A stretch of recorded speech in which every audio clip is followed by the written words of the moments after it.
এরপরে বলেন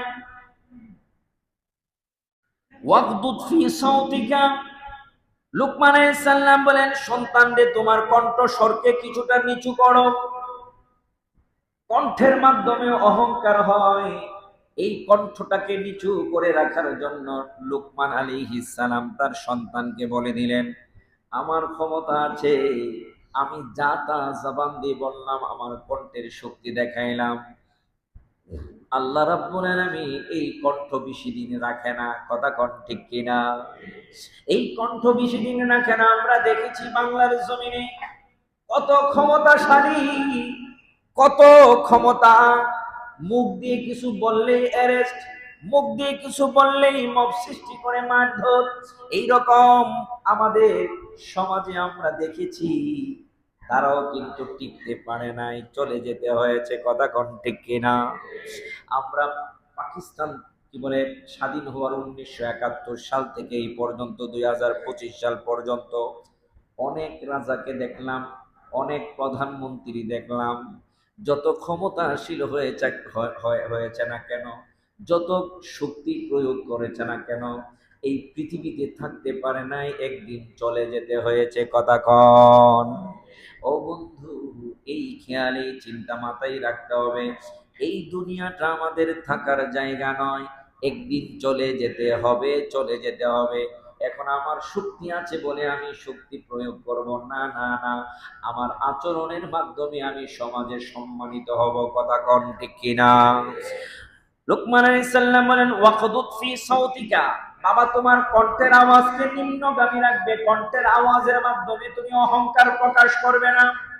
এরপরে বললেন ইন্নাকা আনকারাল আসওয়াতি লা সাউতুল হামির, তিনি উদাহরণ তুলে ধরলেন, নিশ্চয় আওয়াজের মাঝে সর্বনিকৃষ্ট আওয়াজ হলো গাদার আওয়াজ।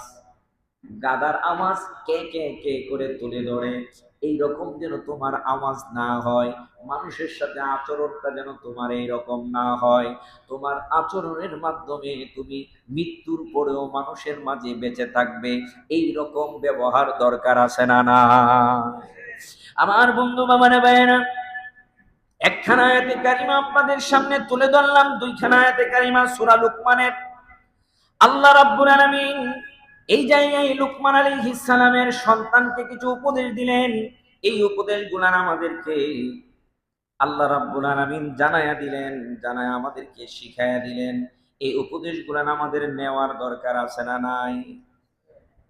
সবার আওয়াজের বাইল বেশি ভালো না, নেওয়ার দরকার আছে না নাই?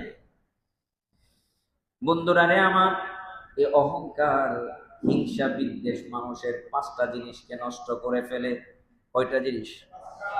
ইমাম গাজ্জালী রহমাতুল্লাহি আলাইহি মিনহাজুল আবিদিন কিতাবের মধ্যে উনি উল্লেখ করেছেন, ইমাম গাজ্জালী রহমাতুল্লাহ আলাইহি মিনহাজুল আবিদিন বাংলা যেটা অনুবাদ হলো 116 পৃষ্ঠা, এই কিতাবের মধ্যে আসছে অহংকার, তাকাব্বুর আর হিংসা মানুষের কাছ থেকে সাধারণত প্রথমত 5টা ক্ষতি করে। 1 নম্বরে ওই মানুষটার পুণ্য বিনষ্ট করে দেয়, নেক বিনষ্ট করে দেয়।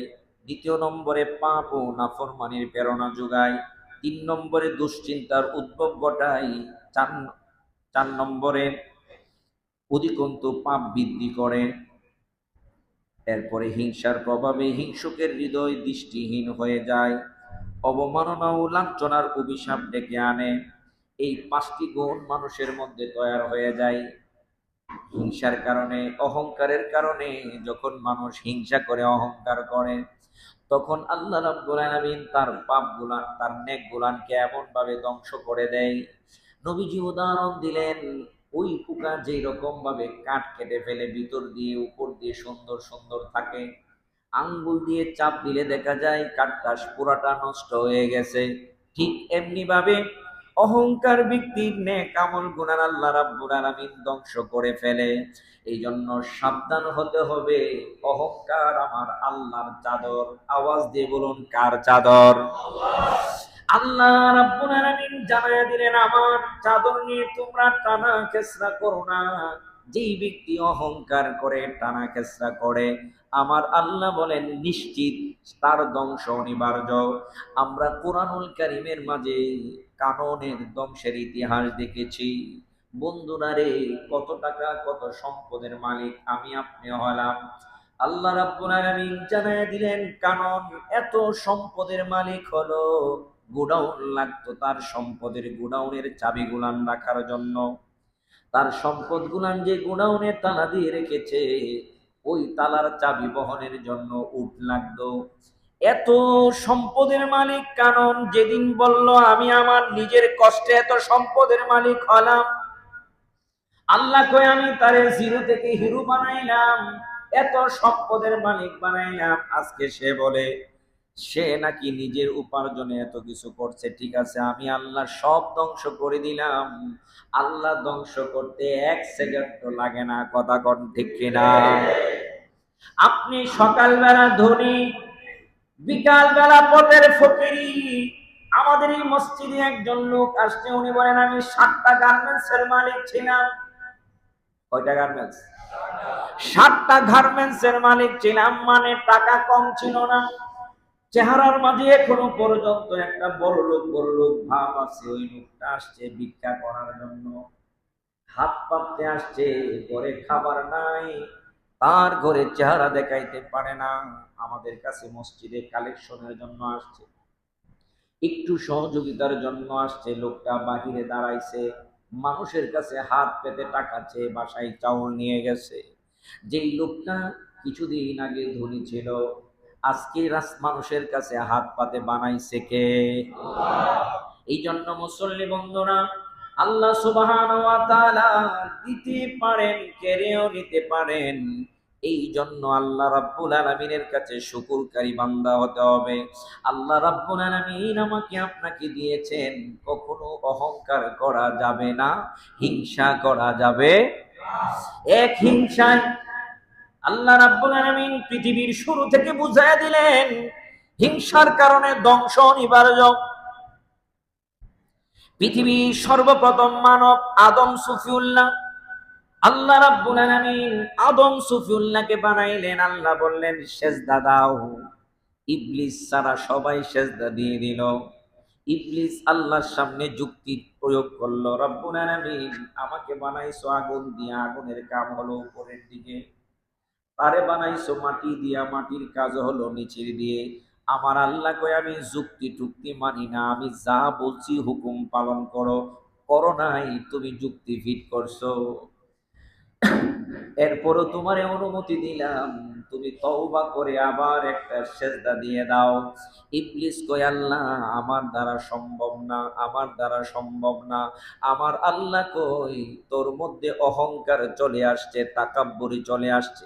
তার যুক্তি অযৌক্তিক ছিল না, সে যুক্তি গুণান ঠিকঠাক দিয়েছে। তার যুক্তি গুণান যৌক্তিক ছিল, কিন্তু যুক্তি আমার আল্লাহর কাছে চলে না, আল্লাহর হুকুমের কাছে কোনো যুক্তি চলে না, কথা কোন ঠিক কিনা?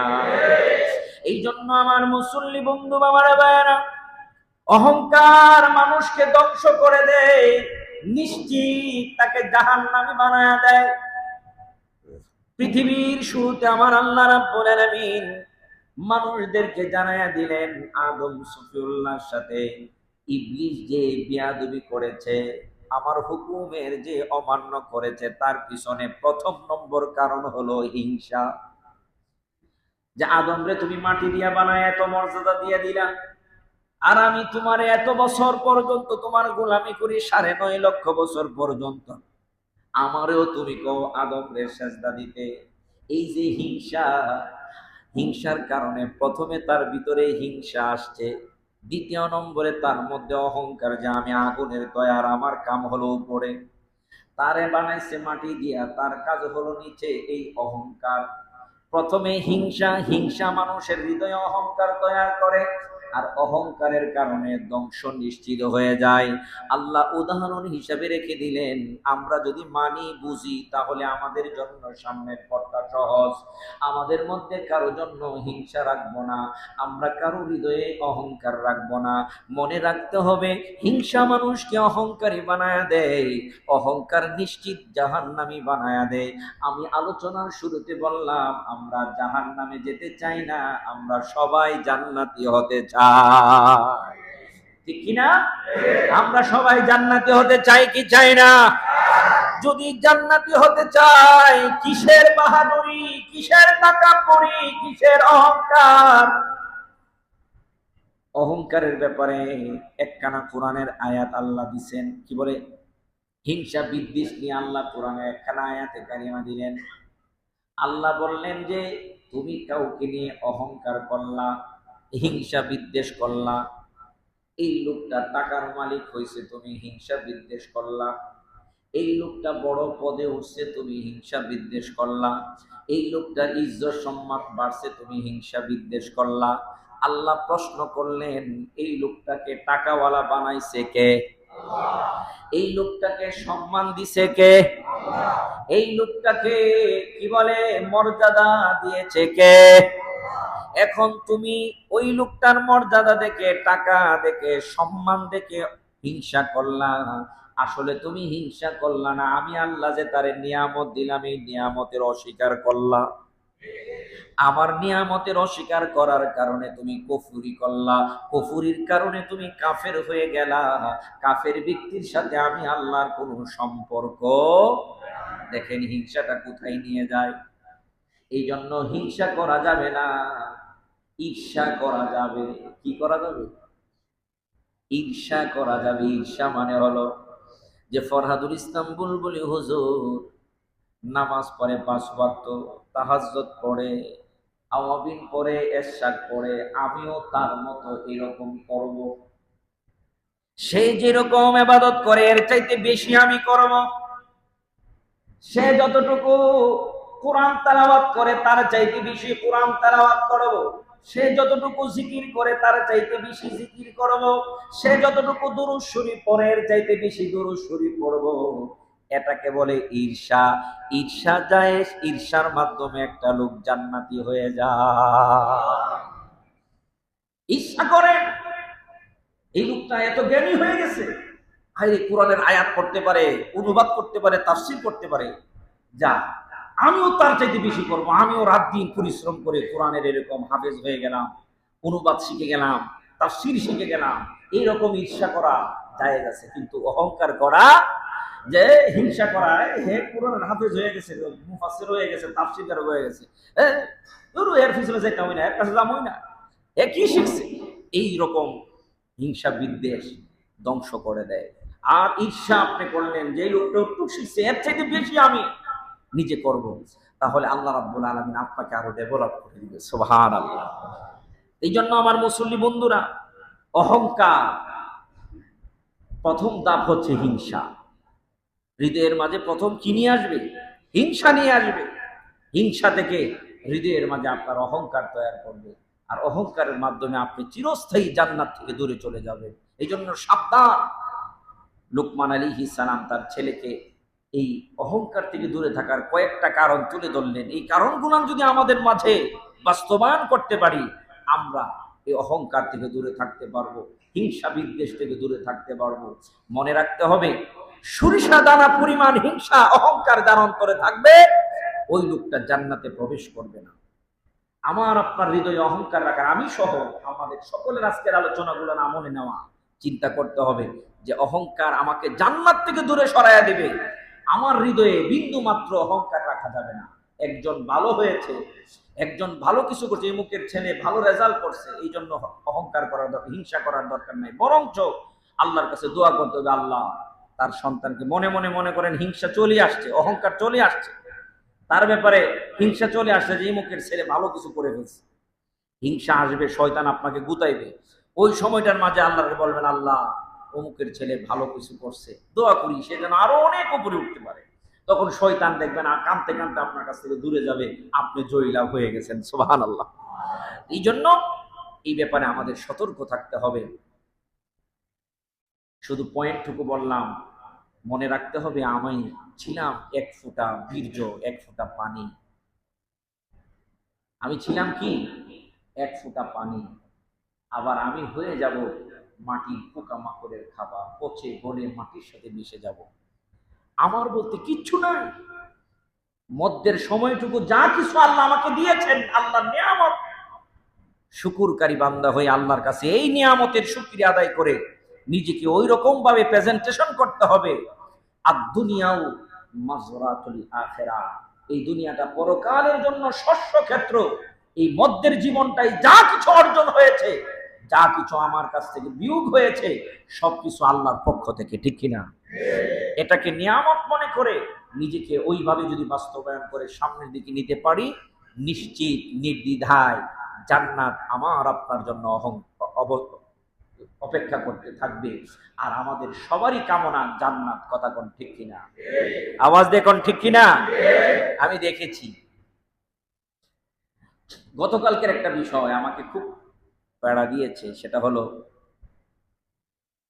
যাই হোক ওইদিকে আর বলতে চাচ্ছি না, শুধু বলতে চাচ্ছি আমাকে, আপনাকে, আমি সহ আমাদের সকলকে এরকম একটা জিন্দেগি বাস্তবায়ন করতে হবে যেন অহংকার না থাকে।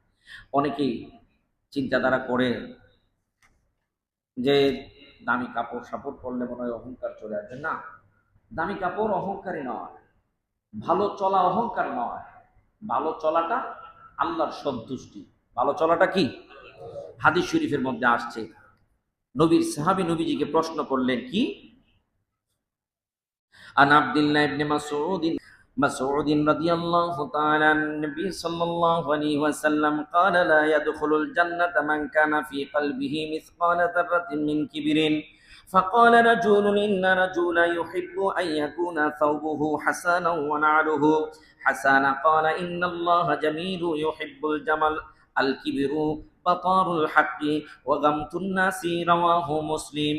আব্দুল্লাহ ইবনে মাসউদ রাদিয়াল্লাহু তাআলা আনহু থেকে বর্ণিত, তিনি নবী করিম সাল্লাল্লাহু আলাইহি ওয়াসাল্লাম থেকে ইরশাদ করেন, রাসূলুল্লাহ সাল্লাল্লাহু আলাইহি ওয়াসাল্লাম নুরানি জবান মোবারকে বলেন, যার অন্তরে বিন্দু পরিমাণ অহংকার আছে সে জান্নাতে প্রবেশ করবে না। অতঃপর জৈনিক ব্যক্তি প্রশ্ন করলেন, ইয়া রাসূলুল্লাহ, একজন পুরুষ পছন্দ করে তার পোশাক ভালো হোক, জুতা ভালো হোক, এটা কি অহংকার হিসাবে গণ্য? উত্তরে রাসূলুল্লাহ সাল্লাল্লাহু আলাইহি ওয়াসাল্লাম ইরশাদ করলেন, আল্লাহ তাআলা সুন্দর, তিনি সুন্দরকে ভালোবাসেন, সুবহানাল্লাহ। আর অহংকার হলো সত্যকে বাতিল করা এবং মানুষকে হেয় ও তুচ্ছ মনে করা। অহংকারের সংক্ষিপ্ত উদাহরণটা আল্লাহর হাবিব সাল্লাল্লাহু আলাইহি ওয়াসাল্লাম দিলেন কি, যে সত্যকে বাতিল করা এবং মানুষকে হেয় ও তুচ্ছ মনে করা। নিজের অন্তরের মধ্যে এমন আসে, দূর হেকেরা, এরকম একটা ভাবসাব আছে না কিছু মানুষের মধ্যে, দূর হেকে, আমার কাছে পাত্তাছেই, এরকম কিছু চিন্তাধারা যখন হৃদয়ের মধ্যে থাকবে তখন বুঝতে হবে আমার হৃদয়ে অহংকার বাসা বেঁধেছে। এই জন্য আল্লাহর হাবিব সাল্লাল্লাহু আলাইহি ওয়াসাল্লাম অহংকারের সংক্ষিপ্ত কথা বললেন, সত্যকে বাতিল করা। ইমুকে এসে একটা কথা বলছে যে ইমুকের ছেলে নাকি এমন কিছু করেছে, ইমুকে যে বড় চাকরি পেয়েছে খবর বলছে, আর দূর হে, চাকরি করে কি করব? এই যে একটা সত্য কথা খবর নিয়ে আসছে, এটা কি করা? হেয় প্রতিপন্ন করা এবং মানসিক কি বলে, সত্যকে বাতিল করা এবং মানুষকে হেয় তুচ্ছ মনে করা। মুসলিম শরীফ, তিরমিজি শরীফের হাদিস। আল্লাহ হাবিব সাল্লাল্লাহু আলাইহি ওয়াসাল্লাম জানায়া দিলেন যে ভালো পোশাক জামা, ভালো কিছু পরা এটা অহংকার নয়, বরঞ্চ আল্লাহ সুন্দর, সুন্দরকে আল্লাহ রাব্বুল আলামিন পছন্দ। নিজেকে পরিপাটি রাখা, যে আল্লাহ রাব্বুল আলামিন তুমি সুন্দর, আমি এই জন্য নিজেকে পরিপাটি রাখছি, এরকম চিন্তাধারা করে হলে এটার মাঝে নিয়ামত পাওয়া যাবে, সুবহানাল্লাহ। এই জন্য কাউকে তুচ্ছ মনে করে নিজেকে বড় মনে করার কোনো সুযোগ নাই। নিজেকে যত ছোট রাখা যায় সে তত বেশি দামি হয়। আমরা ছোট সময় কবিতার মাঝে পড়েছিলাম, বড় যদি হতে চাও, কথা কয় না, বড় যদি হতে চাও ছোট হও। তবে আলী রাদিয়াল্লাহু তাআলা আনহু বলেছেন, উঁচু পাহাড়ের মাঝে কখনো পানি জমে না। উঁচু পাহাড়ে বৃষ্টি পড়লে পানি গড়ায়া কি আসে? নিচে আসে। নিচু জায়গায় সব সময় পানি জমে। নিজেকে যত নিচু করে রাখবেন তত নিয়ামত আপনার জমা হবে।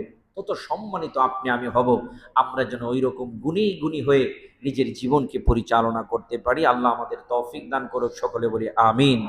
অহংকার মুক্ত একটা জিন্দেগি যেন আল্লাহ আমাদেরকে দান করে, সকলে বলি আমিন।